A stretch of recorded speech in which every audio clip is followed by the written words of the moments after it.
बोलो गुरुदेव भगवान की जय। प्यारे कृष्ण कन्हैया लाल की जय। श्रीमद् वाल्मीकि रामायण द्वितीय खंड का युद्ध कांड चल रहा है और 95वां सर्ग चल रहा है। उसके 36 श्लोक कल हो चुके थे। आज 37वें श्लोक से केवल हिंदी अर्थ। उस महानाद से पृथ्वी कांप उठी। उस भयानक शब्द को सुनकर सब वानर सहसा भय से भाग चले। मंत्रियों से घिरा हुआ महातेजस्वी महाबाहु रावण युद्ध में विजय की प्राप्ति का उद्देश्य लेकर वहां आया। रावण की आज्ञा पाकर उस समय महापार्श्व महोदर तथा दुर्जय वीर विरूपाक्ष तीनों ही रथों पर आरूढ़ हुए। वे हर्ष पूर्वक जोर जोर से इस तरह दहाड़ रहे थे मानो पृथ्वी को विदीर्ण कर डालेंगे। वे विजय की इच्छा मन में लिए घोर सिंहनाद करते हुए पुरी से बाहर निकले। तदनंतर काल, मृत्यु और यमराज के समान भयंकर तेजस्वी रावण धनुष हाथ में लेकर राक्षसों की सेना से घिरकर युद्ध के लिए आगे बढ़ा। उसके रथ के घोड़े बहुत तेज चलने वाले थे। उसके द्वारा वह महारथी वीर लंका के उसी द्वार से बाहर निकला जहां श्री राम और लक्ष्मण मौजूद थे। उस समय सूर्य की प्रभा फीकी पड़ गई। समस्त दिशाओं में अंधकार छा गया। भयंकर पक्षी अशुभ बोली बोलने लगे और धरती डोलने लगी। बादल रक्त की वर्षा करने लगे। घोड़े लड़खड़ाकर गिर पड़े। ध्वज के अग्रभाग पर गीध आकर बैठ गया और गीदड़ियां अमंगल सूचक बोल बोलने लगी। बाईं आंख फड़कने लगी। बाईं भुजा सहसा कांप उठी। उसके चेहरे का रंग फीका पड़ गया और आवाज कुछ बदल सी गई। राक्षस दशग्रीव ज्यों ही युद्ध के लिए निकला त्यों ही रणभूमि में उसकी मृत्यु के सूचक लक्षण प्रकट होने लगे। आकाश से उल्कापात हुआ। उससे वज्रपात के समान गड़गड़ाहट पैदा हुई। अमंगल सूचक पक्षी गीध कौवों से मिलकर अशुभ बोली बोलने लगे। इन भयंकर उत्पातों को सामने देखकर भी रावण ने उनकी कोई परवाह नहीं की। वह काल से प्रेरित होकर मोहवश अपने ही वध के लिए निकल पड़ा।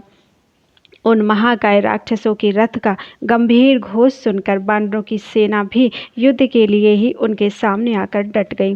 फिर तो अपनी अपनी जीत चाहते हुए रोष पूर्वक एक दूसरे को ललकारने वानरों और राक्षसों में तुमुल युद्ध छिड़ गया। उस समय दशमुख रावण अपने सुवर्ण भूषित बाणों द्वारा वानरों की सेनाओं में रोष पूर्वक बड़ी भारी मार काट मचाने लगा। रावण ने कितने ही वानरों के सिर काट लिए, कितनों की छाती छेद डाली और बहुतों के कान उड़ा दिए। कितनों ने घायल होकर प्राण त्याग दिए। रावण ने कितने ही वानरों की पसलियां फाड़ डाली, कितनों के मस्तक कुचल डाले और कितनों की आंखें चौपट कर दी। दशमुख रावण के नेत्र क्रोध से घूम रहे थे। वह अपने रथ के द्वारा युद्ध स्थल में जहां जहां गया वहां वहां वे वानर योधपति उसके बाणों का वेग न सह सके। इत्यार्थ से श्रीमद् रामायणे वाल्मीकि आदिकाव्ये युद्धकांडे 95तमः सर्गः। इस प्रकार से वाल्मीकि निर्मित आर्ष रामायण आदिकाव्य के युद्ध कांड में 95वां सर्ग पूरा हुआ। बोलो वृंदावन बिहारी लाल की जय। 96वां सर्ग षण्बतितमः सर्गः। सुग्रीव द्वारा राक्षस सेना का संहार और विरूपाक्ष का वध। इस प्रकार जब रावण ने अपने बाणों से वानरों के अंग भंग कर डाले तब वहां धराशायी हुए वानरों से वह सारी रणभूमि पट गई। रावण के उस असह्य बाण प्रहार को वे वानर एक क्षण भी नहीं सह सके। ठीक वैसे ही जैसे पतंग जलती आग का स्पर्श क्षण भर भी नहीं सह सकती है। राक्षस राज के तीखे बाणों की मार से पीड़ित होकर वे वानर उसी तरह चीखते चिल्लाते हुए भागे जैसे दावानल की ज्वालाओं से घिरकर जलते हुए हाथी चीत्कार करते हुए भागते हैं। जैसे हवा बड़े बड़े बादलों को छिन्न भिन्न कर देती है, उसी प्रकार रावण अपने बाणों से वानर सेनाओं का संहार करता हुआ सम्रांगण में विचरने लगा। बड़े वेग से वानरों का संहार करके वह राक्षस राज सम्रांगण में जूझने के लिए तुरंत ही श्री रामचंद्र जी के पास जा पहुंचा। उधर सुग्रीव ने देखा वानर सैनिक रावण से खदेड़े जाकर समरभूमि से भाग रहे हैं। तब उन्होंने सेना को स्थिर रखने का भार सुषेण को सौंपकर स्वयं शीघ्र ही युद्ध करने का विचार किया। सुसेन को अपने ही समान पराक्रमी वीर समझकर उन्होंने सेना की रक्षा का कार्य सौंपा और स्वयं वृक्ष लेकर शत्रु के सामने प्रस्थान किया। उनके अगल बगल में और पीछे समस्त वानर योद्धपति बड़े बड़े पत्थर और नाना प्रकार के वृक्ष लेकर चले। उस समय सुग्रीव ने युद्ध में उच्च स्वर से गर्जना की और प्रलय काल में बड़े बड़े वृक्षों को उखाड़ फेंकने वाले वायुदेव की भांति उन विशालकाय वानर राज ने विभिन्न प्रकार की आकृति वाले बड़े बड़े राक्षसों को गिरा गिराकर मथ डाला एवं कुचल डाला। जैसे बादल वन में पक्षियों के समुदाय पर ओले बरसाता है, उसी प्रकार सुग्रीव राक्षसों की सेनाओं पर बड़े बड़े पत्थरों की वर्षा करने लगा। वानरराज के चलाए हुए शैलखंडों की वर्षा से राक्षसों के मस्तक कुचल जाते और वे ढहे हुए पर्वतों के समान धराशायी हो जाते थे। इस प्रकार सुग्रीव की मार से जब सब ओर राक्षसों का विनाश होने लगा तथा वे भागने और आर्तनाद करते हुए पृथ्वी पर गिरने लगे, तब विरूपाक्ष नामक दुर्जय राक्षस हाथ में धनुष लेकर अपना नाम घोषित करता हुआ रथ से कूद पड़ा और हाथी की पीठ पर जा चढ़ा। उस हाथी पर चढ़कर महाबली विरूपाक्ष ने बड़ी भयानक आवाज में गर्जना की और बानरों पर वेगपूर्वक धावा किया। उसने सेना के मुहाने पर सुग्रीव को लक्ष्य करके बड़े भयंकर बाण छोड़े और डटे हुए राक्षसों का हर्ष बढ़ाकर उन्हें स्थिरतापूर्वक स्थापित किया।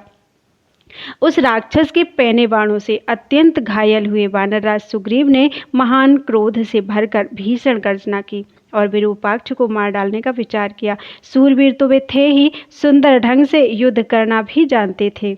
अतः एक वृक्ष उखाड़कर आगे बढ़े और अपने सामने खड़े हुए उसके विशाल हाथी पर उन्होंने उस वृक्ष को दे मारा। सुग्रीव के प्रहार से घायल होकर वह महान गजराज एक धनुष पीछे हटकर बैठ गया और पीड़ा से आर्तनाद करने लगा। पराक्रमी राक्षस विरूपाक्ष उस घायल हाथी की पीठ से तुरंत कूद पड़ा और ढाल तलवार लेकर शीघ्रतापूर्वक अपने शत्रु सुग्रीव की ओर बढ़ा। सुग्रीव एक स्थान पर स्थिरतापूर्वक खड़े थे, वह उन्हें फटकारता हुआ सा उनके पास जा पहुंचा। यह देखकर सुग्रीव ने एक बहुत बड़ी शिला हाथ में ले ली जो मेघ के समान काली थी। उसे उन्होंने विरूपाक्ष के शरीर पर क्रोधपूर्वक दे मारा। उस शिला को अपने ऊपर आती देख उस परम पराक्रमी राक्षस शिरोमणि विरूपाक्ष ने पीछे हटकर आत्मरक्षा की और सुग्रीव पर तलवार चलाई। उस बलवान निशाचर की तलवार से घायल होकर वानरराज सुग्रीव मूर्छित होकर थोड़ी देर धरती पर पड़े रहे।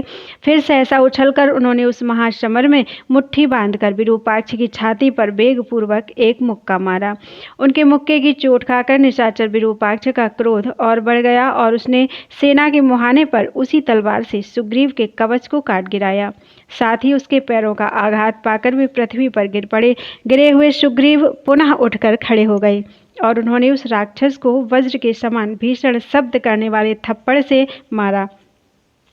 सुग्रीव के चलाए हुए उस थप्पड़ का वार वह राक्षस अपने युद्ध कौशल से बचा गया और उसने सुग्रीव की छाती पर एक घूंसा मारा। अब तो वानरराज सुग्रीव के क्रोध की सीमा न रही। उन्होंने देखा कि राक्षस ने मेरे प्रहार को व्यर्थ कर दिया है और अपने ऊपर उसका स्पर्श नहीं होने दिया।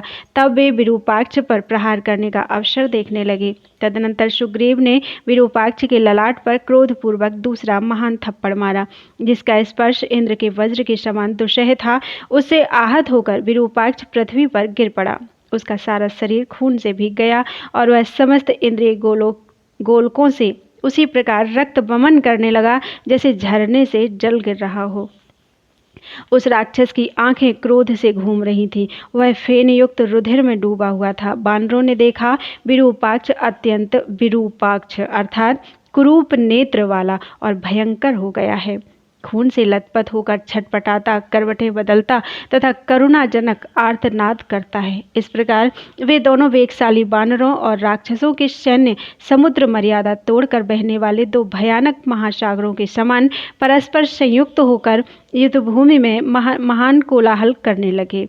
वानरराज सुग्रीव के द्वारा महाबली विरूपाक्ष का वध हुआ देखकर बानरों और राक्षसों की सेनाएं एकत्र होकर बढ़ी हुई गंगा के समान उद्वेलित हो गई। एक ओर आनंदजनित कोलाहल था तो दूसरी ओर शोक के कारण आर्तनाद हो रहा था।